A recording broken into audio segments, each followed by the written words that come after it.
Students, last class में हमने किया था image formation due to a convex lens when object is placed at different positions in front of lens.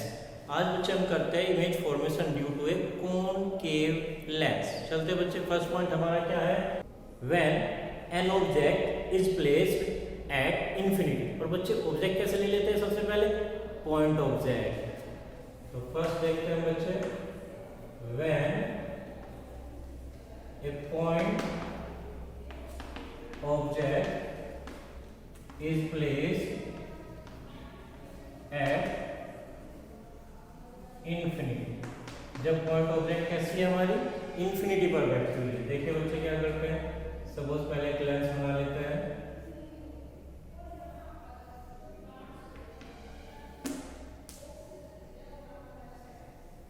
ये बच्चे हमारे पास है कॉनकेव लेंस, ऑप्टिकल सेंटर, और बच्चे कहीं इसका होगा फोकस। और बच्चे जैसा हमने पहले भी कहा है कि जब ऑब्जेक्ट हमारी कहाँ होगी? इन्फिनिटी पर होगी, तो सारी लाइट रेज जो उससे आ रही है वो कैसी होगी? Parallel to each other. और बच्चे अगर पॉइंट ऑब्जेक्ट है, सपोज स्टार्स है, सन है, मून है, हमारे लिए कैसे इन्फिनिटी पर है, तो इनसे जो लाइट रेज आएगी वो म्यूचुअली पैरेलल तो होगी ही, साथ में कैसी होगी? पैरेलल टू प्रिंसिपल एक्सिस भी होगी। मिडिल तक ले जाएंगे बच्चे, एवरेज रिफ्रैक्शन दिखाएंगे। तो ये सपोज जो लाइट रेज आ रही है पॉइंट ऑब्जेक्ट से, जो कैसी है? पैरेलल टू प्रिंसिपल एक्सिस है। कॉन्वेक्स लेंस के रूल में हमने पढ़ा था बच्चे, when a parallel light ray incident on a convex lens, then after refraction it converge, it passes through its focus. और कॉनकेव के केस में हमने क्या पढ़ा था? When a parallel light ray incident on a concave lens, then it appear to diverge. ये हमें diverge होती हुई लगेगी, अपीयर होगा केवल। तो क्या होगा बच्चे? जब ये यहाँ से रिफ्लेक्ट होगी तो आपको कैसा लगेगा? आपको ऐसा लगेगा कि ये लाइट रेज कहाँ से आ रही है? फोकस से आ रही है। ये होगी, आपको डाइवर्ज होती हुई लग रही है, कहाँ से? फोकस। तो यहीं पे क्या बन जाएगी? उस ऑब्जेक्ट का इमेज बन जाएगा, क्योंकि इधर तो लाइट रेज कहीं पर भी क्या है? इंटरसेक्ट नहीं करेगी। तो इमेज देखिए बच्चे उसी साइड बनी है, तो ये इमेज हमारी कैसी होगी? वर्चुअल इमेज होगी, वर्चुअल। और बच्चे पॉइंट है वो छोटी सी इमेज बनी है, हाईली डिमिनिश्ड है, highly diminished image is formed at focus। तो फोकस पे बनी हुई है बच्चे ये इमेज। अब बच्चे अगर ऑब्जेक्ट हमारी फाइनाइट साइज की हो जाए तो क्या होगा? और बच्चे वो ऑब्जेक्ट हमारी कहीं भी रखी हो, सभी में एक ही केस है केवल। तो देखते हैं बच्चे क्या होगा।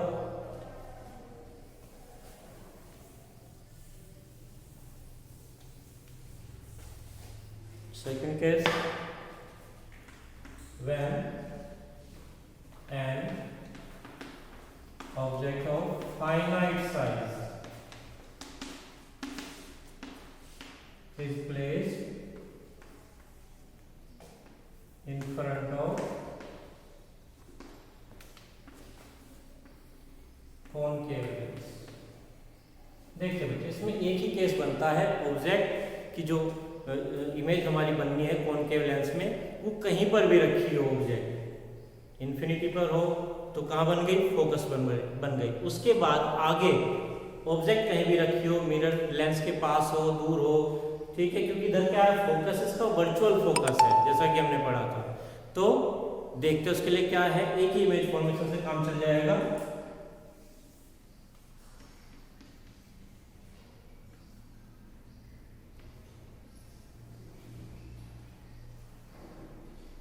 ये बच्चे हमारा लेंस कॉनकेव लेंस, ये हमारा फोकस।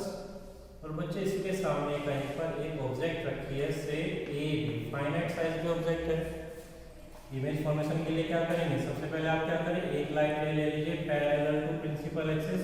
और जब light ray parallel to principal axis आती है तो क्या होता है? Appear to diverge from its focus. ये फोकस से ऐसा लगेगा कि फोकस से डाइवर्ज हो गए। दूसरी लाइट ले लेते हैं बच्चे ऑप्टिकल सेंटर से, और हमने रूल में पढ़ा था कि जो लाइट है ऑप्टिकल सेंटर से पास होती है वो कैसे चली जाती है, विदाउट एनी डिफ्रैक्शन स्ट्रेट चली जाएगी। तो स्ट्रेट चली गई बच्चे, तो यहाँ जहाँ दोनों लाइट इंटरसेक्ट कर एक इमेज बन जाती है हमारी ए डैश बी डैश। तो ये इमेज कैसी बनी है, वर्चुअल इमेज बनी है क्योंकि उसी साइड बनी है, और देखिए बहुत छोटी बनी है, डिमिनिश्ड, और बच्चे इरेक्ट भी है क्योंकि हमें पता है वर्चुअल इमेज हमारी कैसी होती है, हमेशा इरेक्ट होती है। Erect image is formed between focus and optical centre. तो बच्चे जब भी आप कोन के लेंस की बात करेंगे तो इमेज हमेशा कैसी बनेगी, इरेक्ट बनेगी, वर्चुअल बनेगी, डिमिनिश्ड बनेगी, और फोकस एंड ऑप्टिकल सेंटर के बीच में बन जाएगी कहीं पर भी। ये ऑब्जेक्ट आप कहीं पर भी रख लीजिए, सेम केस आएगा सभी। ठीक है बच्चे, अब हम बात करते हैं linear magnification for Lenz.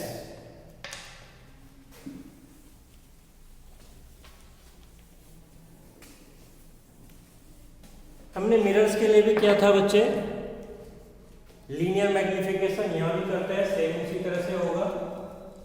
Linear magnification for Lenz, जो डेफिनेशन हमने बच्चे वहां पर दी थी यही डेफिनेशन, वही डेफिनेशन यहां पर भी होगी। क्या थी बच्चे, the ratio of height of image form, वहां मिरर था, यहाँ लेंस हो गया। The ratio of height of image formed by a lens to the height of object is called linear magnification। m से डिनोट करते हैं, m इक्वल टू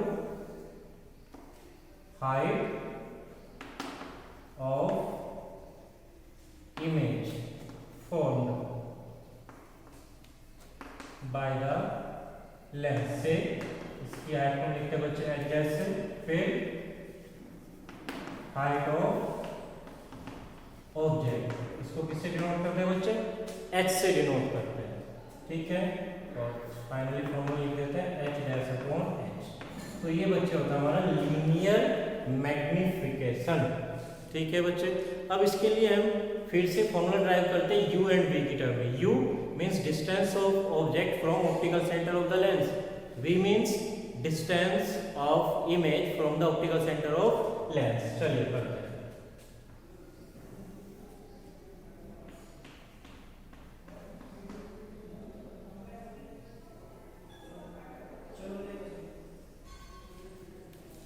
ये बच्चे सपोज आपके पास, तो बच्चे सपोज एक ऑब्जेक्ट हमारी रखी है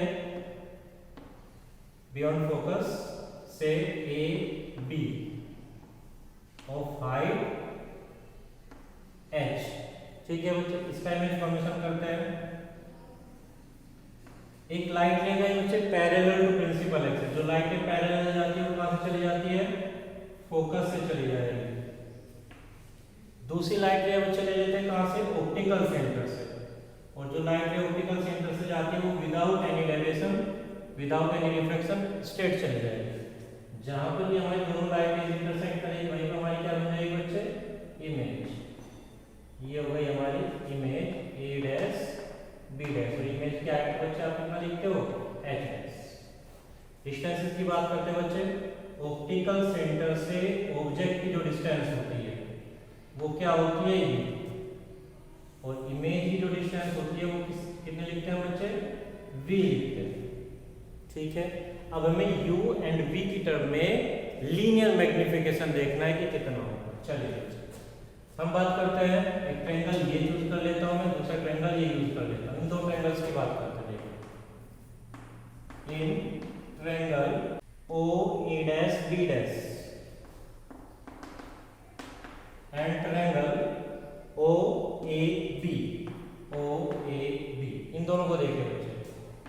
एंगल A डैश पर जो एंगल बना हुआ है और यहाँ E पर जो एंगल बना हुआ है, दोनों एंगल कैसे है, 90 डिग्री है, ऑब्जेक्ट परपेंडिकुलर बैठी हुई है। सेकंड, अगर हम बात करें angle A dash OB dash, A dash O B dash is equal to angle A O B. ये दोनों एंगल्स भी इक्वल है, क्यों है? वर्टिकली अपोजिट एंगल है, अपोजिट एंगल है तो दोनों कैसे होंगे? इक्वल होंगे। अब बच्चे दो ट्रायंगल्स में दो एंगल्स इक्वल हो गए तो थर्ड एंगल ऑटोमेटिकली इक्वल हो जाएगा। Therefore angle A dash B dash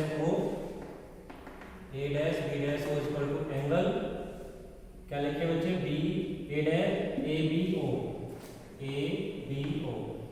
remaining angle आप लिख सकते हो उसको।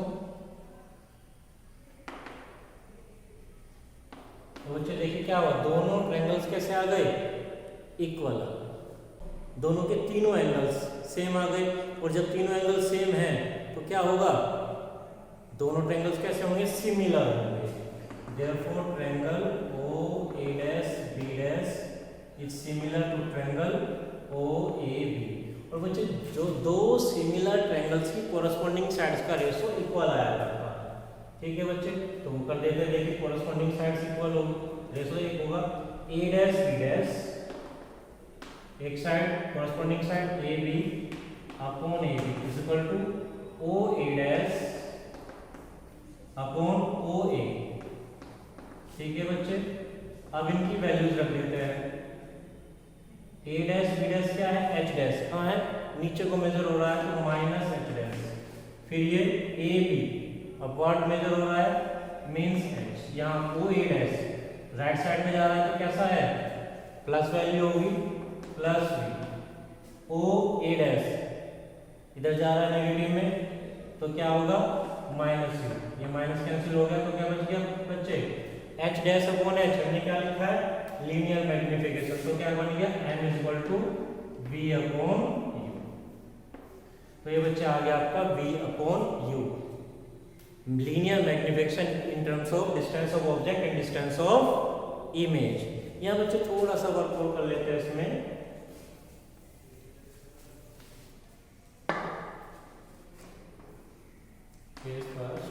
फॉर ए रियल इमेज, अगर बच्चे आपकी इमेज रियल है, अगर रियल इमेज है तो क्या होगा?